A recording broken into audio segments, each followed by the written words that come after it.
TV பார்த்து மகிழுங்கள். மரங்களுக்கிடையே ஊடுருவி பாயும் ஒரு அடர்ந்த நதி, பசுமையான காடு அது. அங்கே அப்பு என்ற ஒரு சுட்டி யானைக்குட்டியும் சிண்டு என்ற ஒரு துடிப்பான சிறிய குரங்கும் நெருங்கிய நண்பர்களாக வாழ்ந்து வந்தனர். ஒரு நாள் காலையில் அவர்கள் இருவரும் காட்டில் மகிழ்ச்சியாக ஓடி பிடித்து விளையாடிக் கொண்டிருந்தனர். சிறிது நேரத்தில் விளையாட்டு நின்றது. இருவரும் நேருக்கு நேர் நின்று கொண்டு தங்களில் யார் சிறந்தவர் என்று செல்லமாக வாதிடத் தொடங்கினர்.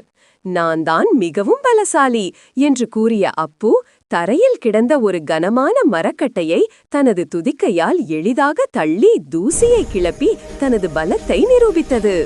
இருக்கலாம், ஆனால் நான் தான் மிகவும் வேகமானவன், சுறுசுறுப்பானவன் என்று பதிலளித்த சிண்டு மின்னல் வேகத்தில் ஒரு மரக்கிளையிலிருந்து மற்றொரு உயரமான கிளைக்கு தனது திறமையை வெளிப்படுத்தியது. இவர்களின் இந்த வாதத்தை ஒரு உயரமான மரக்கிளையில் அமர்ந்திருந்த ஞானமுள்ள வயதான ஆந்தை ஒன்று கவனித்துக் கொண்டிருந்தது. அவர்களின் சண்டையை தீர்க்க நினைத்த ஆந்தை அவர்களை அழைத்தது. தனது இறக்கையால் தூரத்தில் இருந்த ஒரு இடத்தை சுட்டிக்காட்டியது.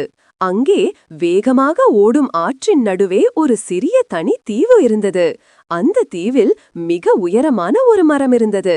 அந்த மரத்தின் உச்சியில் தங்கம் போல மின்னும் ஒரே ஒரு மாம்பழம் ஜொலித்துக் கொண்டிருந்தது. யார் அந்த தங்க மாம்பழத்தை கொண்டு வருகிறீர்களோ அவர்களே சிறந்தவர் என்று ஆந்தை சவால் விட்டது. அப்புவும் சிண்டுவும் ஆற்றங்கரைக்கு விரைந்தனர். ஆனால் அகலமான அந்த ஆற்றையும் அதன் வேகமான நீரோட்டத்தையும் கண்ட சிண்டு பயத்தில் நடுங்கியது. என்னால் இந்த தண்ணீரை கடக்க முடியாது என்று தலையசைத்து மறுத்தது. அப்போது அப்பு தைரியமாக நீரில் இறங்கியது. திரும்பி பார்த்து சிண்டுவை அழைப்பது போல தலையசைத்தது. நண்பனின் நம்பிக்கையை பார்த்த சிண்டு பயத்துடன் அப்புவின் அகன்ற முதுகில் ஏறி அமர்ந்தது.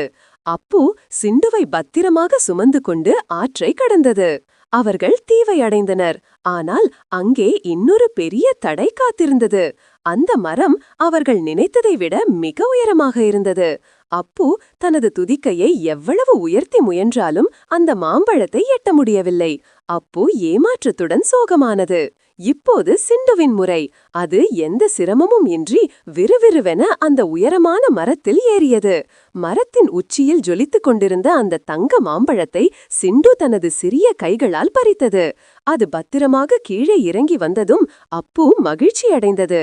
மீண்டும் அப்புவின் முதுகில் ஏறிக்கொண்ட சிண்டு தங்க மாம்பழத்தை வெற்றி பெருமிதத்துடன் தலைக்கு மேலே தூக்கி பிடித்தவாறு கரைக்கு திரும்பியது.